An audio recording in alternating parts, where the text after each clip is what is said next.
Hello book fans, I want to talk to you today about No Country for Old Men by Cormac McCarthy. I first heard about this book. I've not even seen the movie yet, by the way. It's on my movie to watch list. But I first heard about this book from one of my students who said, "Have you ever read No Country for Old Men?"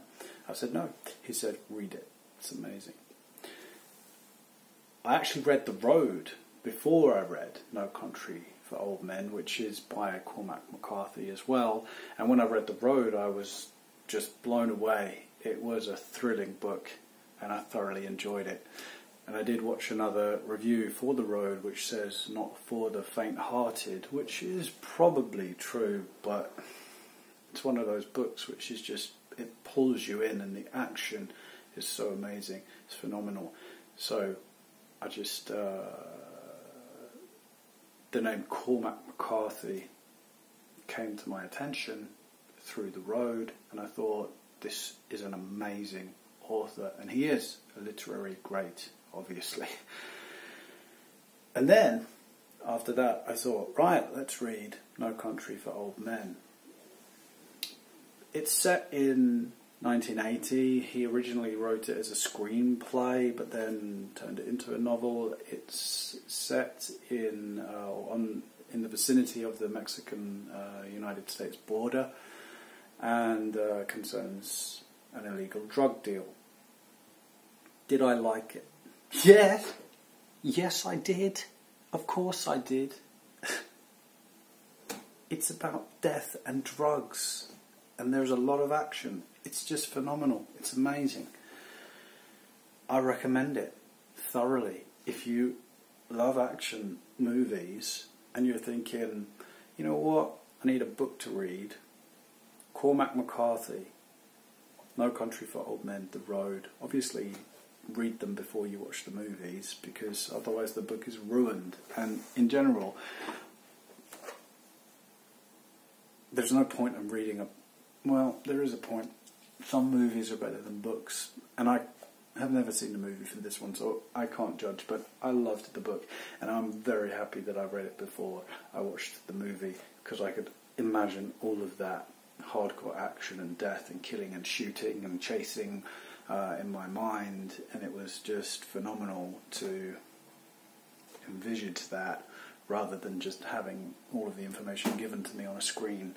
So I loved it. Fantastic book. So if you want a story to read that's going to keep you hooked, this one. Further get into it, further tell you some great things about the writing style. I know that Cormac McCarthy was criticised by a lot of people, and specifically the Education Board, for not using the correct punctuation in his writing, and he fought back and said, well, it's art, I can do what I want, and this is the way that I choose to write. And he fought for the freedom to do that. And so when you have words like don't, do not, they don't have the apostrophe, so it's just written D-O-N-T. That happened in The Road, and it also happened in No Country for Old Men. So you get this bare minimum writing style, and without commas, so the sentence is just, and then he opened the door, and then he stepped in the hallway, and he fired the gun, and it's bam, bam, bam, bam, bam. So if you're a fan of, say, Charles Bukowski, who also has this bim, bim, bim writing style, you probably would be a fan of Cormac McCarthy's writing style too, and I know that I definitely am a fan of this bare bones writing style. Get to the point, here's what happens, why do we need punctuation? Every sentence is like a punch, and this is exactly what an action book needs. So the writing style plays into the way that you read the action, and the way that the action unravels as your eyes move across the page or the device or whatever you're reading it on. So it just goes to smoothen out the flow of the book and the way that it reads. And I think that, you know, Cormac McCarthy has obviously done that, because he realised that using no punctuation and having that bare bones style actually helps to create an impact, and that works harmoniously with the action style genre. So moving on to the next point that I want to make is about the plot. Now, the plot is just amazing. We have three main characters. We have the police officer Bell. We have a hunter called Moss who gets involved in the situation accidentally. He's our main character, I would say, who is trying to avoid the hitman, who is the third main character of this book.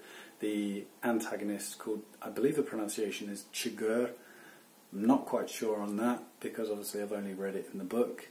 But he is the hired hitman who is hunting Moss down. I won't tell you why because, you know, I want to give as minimum away about the book as I can because I don't like giving you spoilers. And then we have Bell who is hunting Chigurh and, you know, Moss too. So Moss is running, then we've got Chigurh closely following, and then we've got Bell, the police officer, following Chigurh. And it jumps between these viewpoints. And so this is just a fantastic technique because, for example, Moss is in a location and then leaves, and then Chigurh gets to that same location, and we have the same location through different eyes at a different point in time, which means that the locations in the book really become like characters because the actual character is interacting with the locations in a different way. So it's almost as if the characters are having dialogue with their surroundings, with the houses and apartments and even the vehicles that they're in. It's like they're involved in a dialogue with those with the scenery, and it's fantastically done. It's really well. It's an amazing technique, and I really enjoyed reading it. Yeah. So and the plot itself, it's very, very gripping. It's fast paced. The end of the book has a different flow to it, a different style to it. I don't want to give anything away, but the end of the book is more like a reflection on what is morally right and wrong about the American society and the American military, if I may phrase it like that. I much preferred the beginning of the book because of the action and the pa-pa-pa, how fast it went, and that greatly slows down at the end of the book. But I believe Cormac McCarthy wanted to get the message across and say, actually, although we have this really amazing, fun action story, here's the deep, like glottal, gut punch, really, of the book. It's like, this is what this is really about. And let's just slow down and think deeply about our society and our culture and the ethics and the morality of the systems, specifically the military system that we are living with in our times. So yeah, there's really two parts to the book: the hardcore action story and then the moral reflections at the end. And as for me, as I say, beginning was great, but I'm not an American and I don't live in America, so maybe the ending didn't have as much impact on me as Cormac McCarthy intended it to have, but that's because I don't live in America, so I felt not so attached to that second part of the book. Would be interesting to know what other people thought of it if they have read it, so please leave comments below. What did you think about the second part of the book? Actually, I'm really interested to hear your thoughts on that. My third point, and I'll make it brief because time's almost up, is the weapons that Cormac McCarthy uses in this book.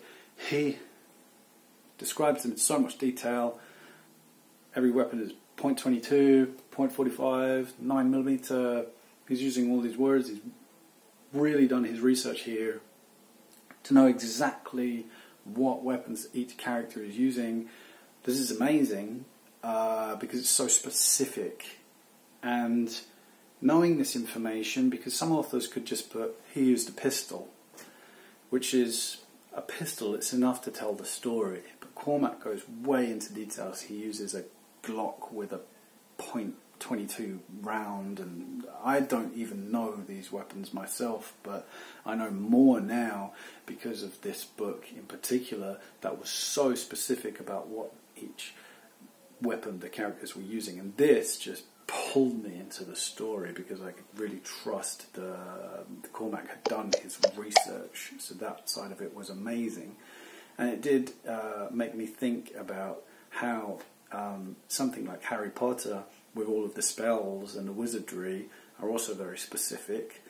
And then you've got totally different style. It's action with weapons, but it's also really specific. I can see the similarities here, you know, that as a writer I could use this technique to understand what the characters are fighting with, whether it be magic or whether it be weapons. But this side of the story, us writers really need to get involved in that, get the specifics down, because that is a character of itself, just as setting is. The actual, what weapons, what techniques the characters are using, it's another layer of the book, which is so vital, and Cormac McCarthy made me realise that, and I'm thankful for that.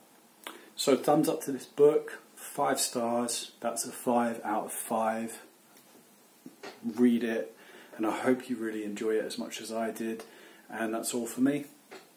Bye-bye.